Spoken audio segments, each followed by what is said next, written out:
오늘 우리가 다뤄볼 이야기는요, 어쩌면 대한민국 경제의 한 시대가 저물고 있다는 아주 강력하고도 서늘한 신호탄에 대한 이야기입니다. 여러분, 대한민국에서 가장 힘센 조직 하면 어디가 떠오르시나요? 아마 많은 분이 현대 기아차 노조를 떠올리실 겁니다. 이른바 강성 노조의 대명사이자 웬만한 정치 권력도 함부로 못 건드리는 철옹성 같은 존재였죠. 그런데 지금 이 철옹성에 아주 기괴한 균열이 생기기 시작했습니다. 다른 곳도 아닌 바로 돈 때문입니다. 자, 상상해 보세요. 연봉 1억을 우습게 하는 조합원들이 수만 명이고 회사를 멈춰 세울 수 있는 막강한 파워를 가진 노조가 정작 자기네 간부들 월급을 못 줘서 쩔쩔매고 있다? 이게 말이 된다고 생각하시나요? 그런데 이게 지금 2026년 대한민국 기아자동차 노조에서 실제로 벌어지고 있는 일입니다. 무려 28억 원이라는 거액의 임금이 체불됐습니다. 대한민국을 들썩이게 했던 그 강력한 기아차 노조가 도대체 어쩌다가 자기 식구들 밥값도 못 챙겨주는 빈털터리 신세가 된 걸까요? 단순히 운영을 잘못해서일까요? 아니면 우리가 모르는 거대한 시대의 파도가 이들을 덮치고 있는 걸까요? 오늘 별별 경제학에서는 기아차 노조의 재정 위기라는 팩트를 통해 대한민국 제조업의 심장이 왜 차갑게 식어가고 있는지 그 충격적인 내막을 낱낱이 파헤쳐 보겠습니다. 이제부터가 진짜 본 게임입니다. 끝까지 집중해 주세요. 이야기의 시작은 이렇습니다. 최근 기아차 노조 내부에서 비명이 터져 나왔습니다. 노조를 이끄는 상근 간부들이 수개월째 임금을 못 받고 있다는 소식이 전해진 거죠. 그 금액이 자그마치 28억 원입니다. 아니, 조합원이 몇 명인데 그 돈이 없느냐고요? 맞습니다. 불과 몇 년 전까지만 해도 기아차 노조는 돈 걱정 따위는 안 하던 조직이었어요. 조합원들이 내는 조합비만 해도 매달 수십억씩 쏟아져 들어왔으니까요. 그런데 지금은 상황이 완전히 딴판입니다. 노조의 통장이 텅텅 비어가고 있어요. 왜일까요? 가장 큰 이유는 바로 인구 절벽보다 더 무서운 조합원 절벽 때문입니다. 여러분, 정년퇴직이라는 단어 요즘 참 많이 들으시죠? 기아차 같은 생산직 현장은 지금 그야말로 퇴직 광풍이 불고 있습니다. 매년 수천 명의 베테랑 조합원들이 짐을 싸서 집으로 돌아가고 있어요. 문제는 나가는 사람은 산더미인데 들어오는 사람이 없다는 겁니다. 노조 입장에서는 매달 꼬박꼬박 돈을 내주던 귀한 고객들이 한꺼번에 사라지고 있는 셈이죠. 자, 여기서 의문이 드실 겁니다. 아니, 퇴직자가 많으면 그만큼 신규 채용을 해서 채우면 되는 거 아니야? 라고요. 그런데 말입니다. 회사의 생각은 완전히 다릅니다. 여기서부터 이 비극의 진짜 얼굴이 드러나기 시작하죠. 회사는 지금 신규 채용의 문을 꽉 걸어 잠그고 있습니다. 예전 같으면 노조가 우리 애들 뽑아라 하고 머리띠 두르고 싸웠겠지만 지금은 회사가 눈 하나 깜짝 안 합니다. 왜냐고요? 회사는 이미 깨달았거든요. 사람보다 로봇이 훨씬 싸고 말 잘 듣네? 라는 사실을 말이죠. 자, 상상해 보세요. 여러분이 사장이라면 매년 임금 올려달라, 성과급 더 달라, 파업하겠다며 속 썩이는 사람을 뽑고 싶을까요? 아니면 24시간 군말 없이 기름만 쳐주면 돌아가는 최첨단 로봇팔을 들여놓고 싶을까요? 답은 너무나 뻔하죠. 실제로 지금 기아차 공장은 우리가 알던 그 기름때 묻은 공장이 아닙니다. 테슬라의 기가팩토리 부럽지 않은 자동화 물결이 거세게 몰아치고 있어요. 특히 전기차 시대로 넘어오면서 이 흐름은 통제 불능 수준이 됐습니다. 내연기관차 만들 때는 부품이 3만 개나 필요했지만 전기차는 그 절반도 안 됩니다. 조립 과정이 훨씬 단순해졌다는 뜻이죠. 즉, 예전만큼 사람이 필요 없다는 겁니다. 회사는 그런데 이게 지금 2024년 사람이 대한민국 빠져나간 자리를 로봇으로 채우고 실제로 남은 일감은 해외 공장으로 돌려버립니다.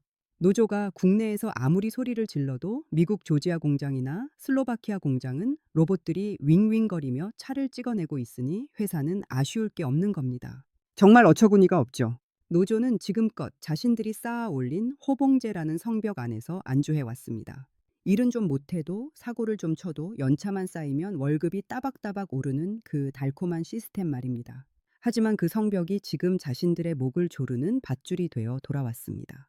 높은 인건비 때문에 회사는 신규 채용을 포기했고 노조는 신규 유입이 끊기면서 재정 파탄에 직면한 겁니다. 이게 바로 기득권에 매몰된 조직이 맞이하는 비참한 결말입니다. 자, 그럼 여기서 한 걸음 더 들어가 봅시다. 노조는 왜 이런 변화를 미리 대비하지 못했을까요? 그들은 바보였을까요? 아닙니다. 오히려 너무 영리해서 문제였죠. 그들은 지금 당장 내 주머니에 들어올 성과급 몇백만 원, 내 자녀의 우선 채용권 같은 눈앞의 이익에만 매몰되어 있었습니다. 로봇이 오고 인공지능이 생산 라인을 점령하는 그 거대한 파도를 보면서도 에이 설마 우리 때까지야 어떻게 되겠지라는 안일함에 빠져 있었던 겁니다. 마치 서서히 끓는 물속의 개구리처럼 말이죠. 여러분, 서울의 방어력을 설명할 때 그런 비유를 하곤 하죠. 아파트 단지 자체가 거대한 요새다. 그런데 기아차 노조의 호봉제와 기득권 시스템도 마찬가지였습니다. 그들에게는 세상 그 무엇보다 튼튼한 방어막이었어요. 하지만 적은 밖에서 오지 않았습니다. 안에서부터 썩어 들어갔죠. 노조 간부들이 28억 원이라는 임금을 못 받는 상황에서도 그들은 여전히 직무급제 도입 반대, 로봇 도입 저지를 외치고 있습니다. 참 아이러니하지 않나요? 돈이 없어서 망해가고 있는데 돈을 벌어다 줄 효율적인 시스템은 죽어도 못 받아들이겠다는 겁니다. 이건 마치 침몰하는 바에 위에서 배를 수리하자는 사람한테 내 방 인테리어부터 먼저 해라 라고 떼쓰는 꼴과 다를 게 없습니다. 더욱 심각한 건 이 사태가 단순히 기아차 한 곳의 문제가 아니라는 점입니다. 대한민국 제조업 전체의 골든타임이 끝나가고 있다는 경고음이에요. 울산, 창원, 거제, 우리나라를 먹여 살리던 그 거대한 공업 도시들의 노조들이 다 똑같은 병을 앓고 있습니다. 조합원은 늙어가고 젊은이들은 공장에 들어오려 하지 않고 회사는 로봇으로 대체하는 이 삼중고 말입니다. 한번 생각해 보세요.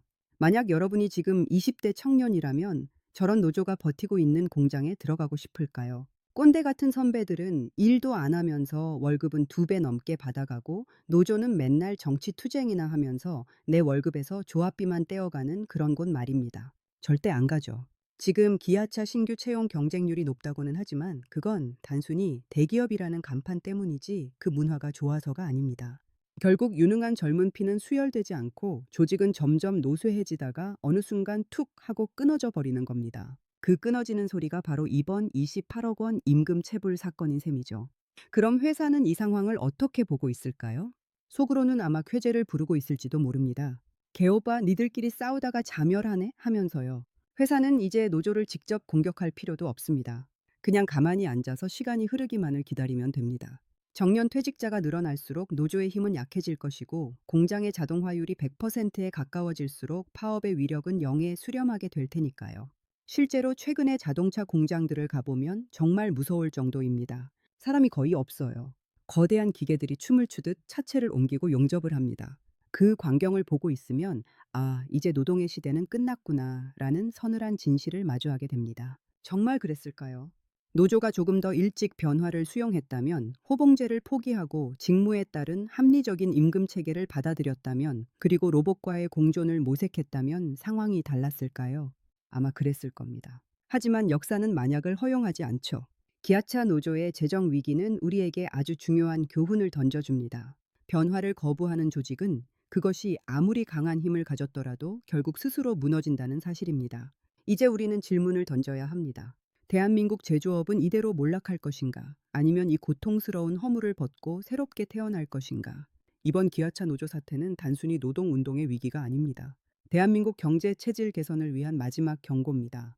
로봇과 인공지능이 지배하는 4차 산업혁명의 파도 앞에서 70년대식 투쟁 방식과 90년대식 호봉제가 결합한 괴물 같은 시스템은 더 이상 버틸 재간이 없습니다. 자, 이제 정리를 해보겠습니다. 기아차 노조의 28억 임금 체불. 이건 단순한 운영 미숙이 아닙니다.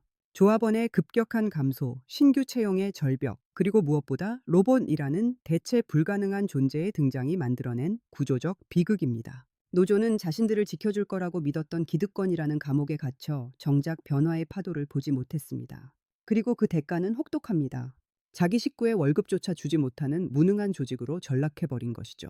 오늘 여러분과 함께 나눈 이 이야기는 단순히 남의 나라, 남의 회사 이야기가 아닙니다. 우리 사회 곳곳에서 벌어지고 있는 변화와 저항의 축소판이죠. 여러분은 어떻게 생각하시나요? 과연 기아차 노조는 이 위기를 딛고 다시 일어설 수 있을까요? 아니면 우리가 목격하고 있는 것이 정말 대한민국 제조업 노조 시대의 마지막 장일까요? 세상은 우리가 생각하는 것보다 훨씬 빠르게 변하고 있습니다. 그 변화의 속도에 발맞추지 못한다면 어제의 영웅도 오늘의 짐이 될 수 있다는 사실을 잊지 말아야 합니다. 오늘 별별 경제학이 준비한 내용은 여기까지입니다. 오늘 이야기가 흥미로우셨다면 혹은 우리 경제의 미래에 대해 생각할 거리를 던져주었다면 구독과 좋아요 그리고 알림 설정 부탁드립니다.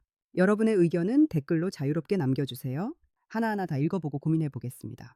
다음 영상에서는 더 날카롭고 흥미로운 이야기로 돌아오겠습니다. 지금까지 별별 경제학이었습니다. 시청해 주셔서 감사합니다. 여러분 오늘도 경제적인 하루 보내세요.